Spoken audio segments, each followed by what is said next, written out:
Israel ने 7 अक्टूबर 2023 के बाद जब हमास का सफाया करने के लिए गाजा पर जमीनी हमला किया था, उस वक्त ये कहा गया था कि गाजा जिस जमीन पर बसा हुआ है उसमें हजारों सुरंगें हैं, जिनमें हमास के लड़ाकों ने इजरायली बंधकों को छिपा कर रखा है। साथ ही वो अपने पूरे नेटवर्क को इन्हीं सुरंगों से ऑपरेट कर रहे हैं और इन सुरंगों को ध्वस्त कर पाना इजरायली सेना के लिए सबसे बड़ी चुनौती होगी। हालांकि अभी तक आईडीएफ गाजा के भीतर कई सुरंगों को तबाह कर चुकी है, लेकिन अभी भी कई ऐसी खुफिया सुरंगें हैं जो आईडीएफ की नजरों से दूर हैं। और अब इसी कड़ी में हमास ने टेलीग्राम पर एक वीडियो रिलीज किया है। ये वीडियो राफा के तल अल सुल्तान इलाके का बताया जा रहा है, जहां पर हमास के लड़ाके एक बिल्डिंग के नीचे सुरंग में खोदते हुए नजर आ रहे हैं। इसके बाद ये इस सुरंग को अल बहार स्ट्रीट की सड़क के बीचों बीच छोड़ देते हैं। बता दें कि इस रास्ते से होकर इजरायली सैनिक गुजरते हैं।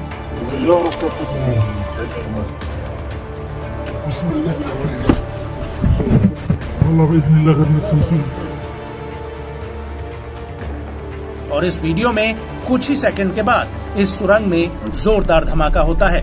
दरअसल धमाका होने से पहले आईडीएफ का एक टैंक इस सड़क पर आता है और उसके तुरंत बाद सुरंग में ब्लास्ट हो जाता है, जिसकी चपेट में ये टैंक आ जाता है।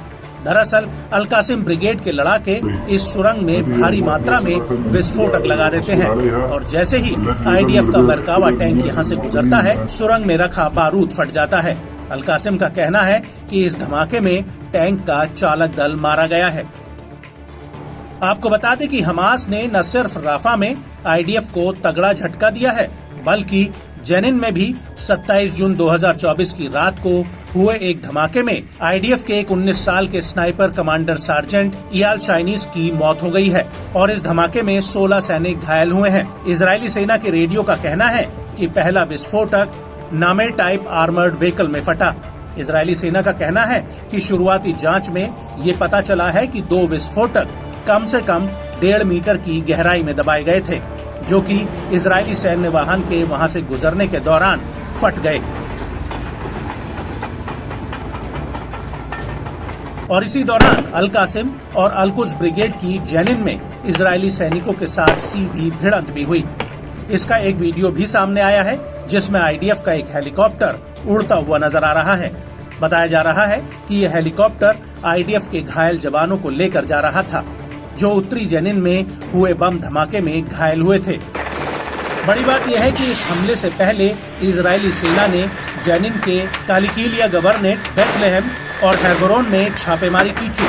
इसके अलावा रामल्ला के केंद्रीय इलाके में भी आईडीएफ ने कई रेड मारी थी और इस कार्रवाई से पहले 26 जून को आईडीएफ ने दक्षिणी हेब्रोन में 7 बिल्डिंग्स को ध्वस्त कर दिया था। इस दौरान अल इसवैया में आईडीएफ ने आंसू गैस के गोले छोड़े थे और बमबारी की थी।